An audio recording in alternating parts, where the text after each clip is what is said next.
Hello dear learner, today we are going to talk about general anesthetics from pharmaceutical chemistry.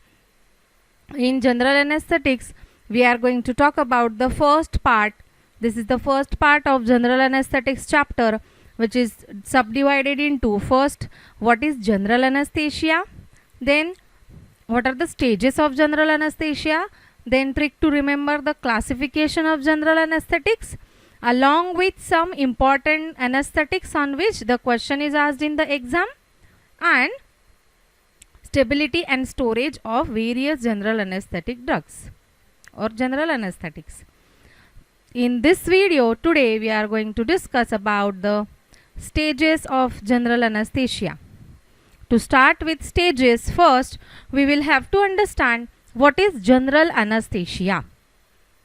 So first we will understand the general anesthesia, what it is, the definition of general anesthesia, and then we will go towards the stages of general anesthesia. Now general anesthesia definition is different and general anesthetics definition is different. General anesthesia is something called as a state of anesthesia, and general anesthetics are the drugs which are causing general anesthesia. So these two terms are totally different. In exam, you are supposed to take the utmost care by looking at the question that whether they have asked define general anesthesia or what is general anesthesia, or whether they have asked define general anesthetics, because general anesthetics are the drugs which are responsible for producing general anesthesia, and general anesthesia is the state where the things occurs by the CNS depression. So what are they? We will see now. And classification and some of the important drugs I have enlisted here which are important from the stability and storage point of view. Stability and storage of few of the general anesthetics such as cyclopropane, which is in gas form, you very well know. Then diethyl ether, now ether is in liquid form. Chloroform, again you have seen that chloroform is in liquid form. Then halothane.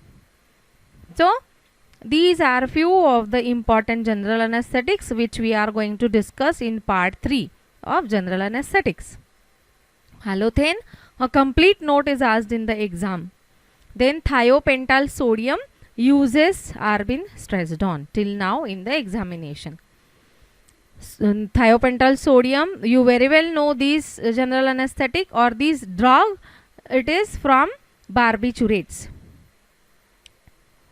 So to start with the definition of general anesthesia,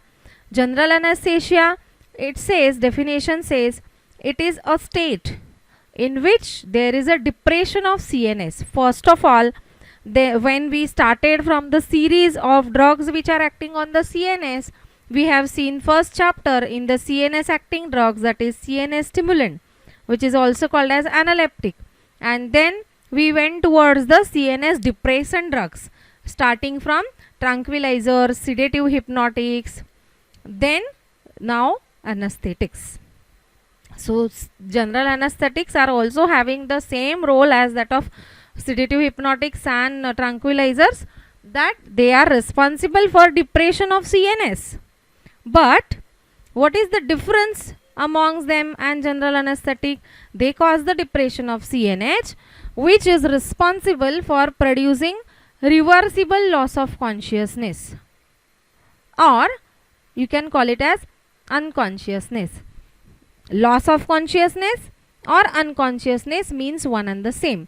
Consciousness is lost, so the term loss of consciousness, or unconsciousness means consciousness is not there, so both terms are one and the same. So it is reversible process. That means one can have the depression of CNS by the administration of general anesthetic for the temporary reason till the surgery goes on, and afterwards it can be revert back. It causes reversible loss of consciousness plus insensibility to pain. That means analgesia. That is, sensation to pain is lost.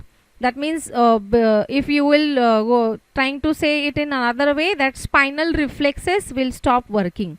That means, for example, you can call it as like you feel sensation if you touch some hot plate or something, or a penis pricked. This examples you are learning from your childhood. So that spinal reflexes means the message from PNS will go to CNS, then from CNS will interpret that message and it will resend the message to the PNS that what they are supposed to do. Now they are supposed to remove their hand. So this cycle will go on. So analgesia, in analgesia what will occur? Because of the production of analgesia, that is insensibility to pain, even if the pin is pricked, then you will not feel the pain. So what will happen ultimately? PNS will not send any message to CNS. Then there is no question of interpretation of message by the CNS and resending it. That means what? Nerve impulse conduction along the neurons is getting inhibited. So the complete definition of general anesthesia says that it is a state. ये ऐसा एक state है where the CNS depression will take place. That CNS depression will produce reversible loss of consciousness and analgesia. That means consciousness is lost, but it is reversible kind of loss of consciousness, and simultaneously not only the loss of consciousness, along with loss of consciousness it will produce analgesia also, that is insensibility to pain. That means person cannot feel the pain. You can write this definition in another way also. If you will find your model answers, you will get these two definitions. So whatever the definition you find easy, you can have, or you can write that definition which you can better understand. Now the second definition says it is a controlled reversible depression. Controlled, that means it is dose dependent. That means a specific amount of dose will be delivered which is required for the depression of CNS, because over exceeding the dose can be fatal also. That means it can be lethal, it can cause death also. So it is called as controlled reversible depression of functional activity of CNS. Depression of CNS is there, but it is controlled sort of depression which produces unconsciousness and insensibility to pain. Now here they have made it some short, which produces unconsciousness and insensibility to pain. Now here already they have used reversible word, so there is no point in using it again. So the second definition is it is controlled reversible depression of functional activity of CNS which produce unconsciousness and insensibility to pain. So since it is acting on CNS, it is not like that of local anesthetic which are restricted to particular area. Since it is acting on CNS, they will anesthetize the whole body. Now these two terms are very important here. First is controlled reversible CNS depression. That means CNS depression is there, but it is at a controlled rate and it can be reversed back. And what are the effects produced? Effects produced are, first is unconsciousness or loss of consciousness, and second is analgesia, that is insensibility to pain. Next part is we are going to start with stages of anesthesia now. Since we have understood the general anesthesia, what it is and what is the process, general anesthesia will cause the CNS depression along with what? Reversible loss of consciousness and analgesia. So definitely when we are going to study the stages of general anesthesia, definitely two stages will be fixed. What are that two stages? First is analgesia and then second is loss of consciousness. So what are other two stages? We will see that. First stage is called as analgesia or cortical stage. Now analgesia, as the word analgesia is nothing but insensibility to pain. So in this stage patient is conscious but only analgesia will be produced. That means The patient may feel sleepy due to the depression of higher cortical centers. Now, what are higher cortical centers? Higher cortical center, as you all know, there is a medullary region and cortex region. So, cortical region includes the outer layers such as frontal lobe, parietal lobe, temporal lobe, occipital lobe. Now, that higher cortical centers will start getting depressed and the person may feel sleepy, but still the person is conscious, and it may also cause amnesia, that is partial or total loss of memory during the surgery. During surgery, partial or total loss of memory, that means you cannot recollect this much part. So that is amnesia. Scientific term is amnesia. So analgesia along with amnesia. Analgesia stage or cortical stage. Now the second stage is delirium, that is disturbed mind state, or it is also known by the name excitement stage. Delirium or excitement. Now what actually happens in this stage? Here start of loss of consciousness will take place. That means loss of consciousness will start. Here first stage, person was still conscious. Here it will start with the loss of consciousness phenomenon. Then there will be some irregularities occurring in the respiration as well as heart rate. Respiratory system and cardiovascular system irregularities will start. Then depression of higher motor centers. Now here it was depression of higher cortical centers, which include cortical regions such as frontal, parietal, temporal, occipital lobe. Here depression of higher motor centers include brainstem and cerebellum. And the symptoms of delirium are, as it is disturbed mind state.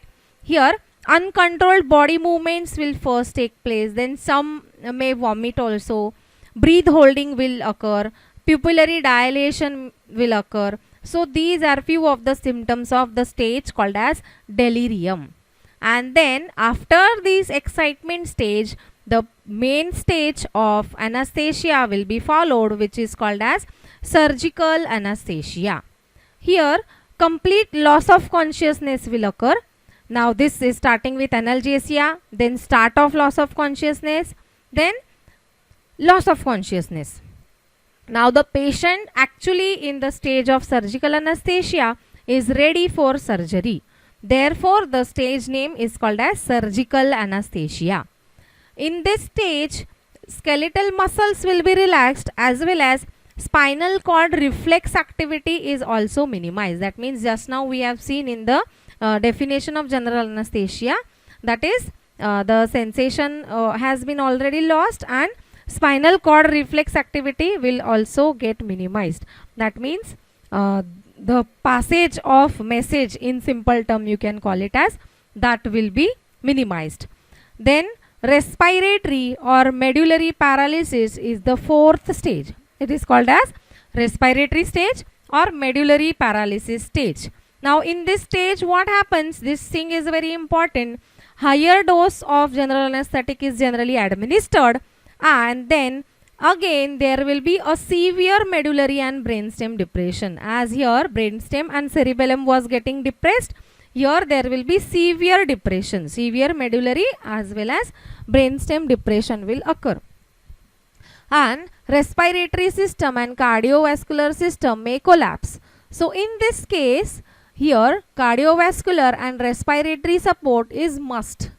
That means unless and until you provide the support to both these systems, then the person, if the overdose occurs, then it can be lethal also. That means patient can